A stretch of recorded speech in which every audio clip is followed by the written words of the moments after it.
Bonjour Laetitia, bonjour Vincent. Alors Laetitia, commençons par vous. Un point de marché pour commencer. Oui, des marchés très très compliqués cette année.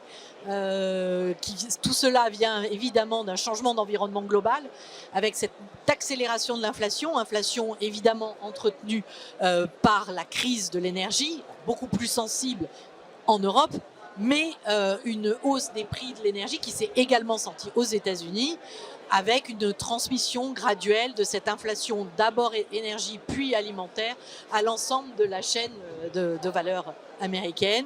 Et dans ce cadre-là, une réserve fédérale qui est obligée d'accélérer le mouvement et pour calmer la demande aux États-Unis.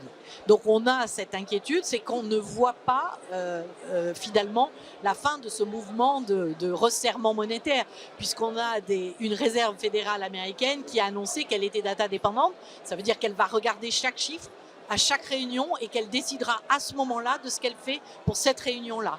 Ce qui veut dire que nous avons perdu cet outil fabuleux qui était la Forward Guidance, qui pour les marchés préparer en fait la suite. Les marchés détestent l'incertitude, donc on a ce mouvement d'ajustement massif sur les taux d'intérêt avec une forte remontée des taux, surtout sur la partie courte, mais également sur la partie longue, et puis la chute des marchés actions.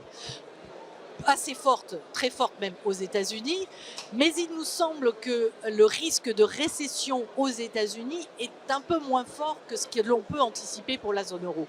En zone euro, nous avons non seulement l'accélération des prix, et en particulier de l'énergie, mais également de l'ensemble, là aussi des prix des biens et services, mais nous avons aussi cette problématique de l'offre d'énergie.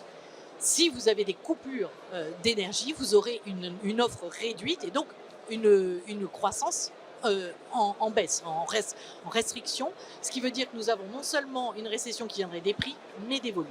Donc le risque récessionniste est, nous semble-t-il, un peu plus fort en zone euro qu'aux États-Unis. Merci Laetitia, c'est très clair. Alors Vincent, compte tenu de cet environnement, y a-t-il un ou plusieurs fonds de la maison CPRM que vous souhaitez mettre en avant? Plusieurs fonds en fait, parce qu'on se rend compte aujourd'hui que le marché commence à capituler et on pense à nos investisseurs CGP.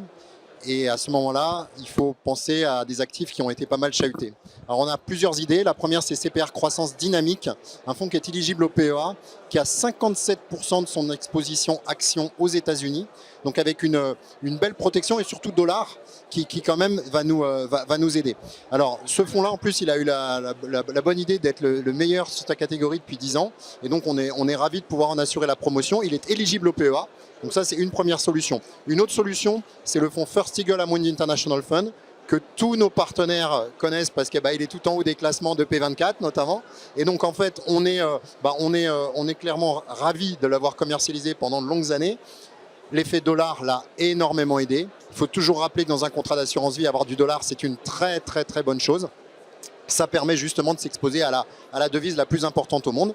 Et puis le petit nouveau quand même, qu'on aime beaucoup, qui vient de sortir avec le partenariat Cantalis, c'est CPR Cantalis Sélection Thématique, pour justement profiter des thématiques. Elles sont pour certaines à vil prix, donc il y a vraiment des points d'entrée qui vont commencer à nous sembler très intéressants, pas se précipiter non plus, privilégier plutôt des fonds type First Eagle aujourd'hui, mais commencer à regarder attentivement parce que le marché est en train de capituler. Merci à vous tous les deux pour ce point de marché et pour ce focus sur 3 fonds. Et un bon salon patrimonial à toute l'équipe de CPRM. Merci. Merci beaucoup. Au revoir.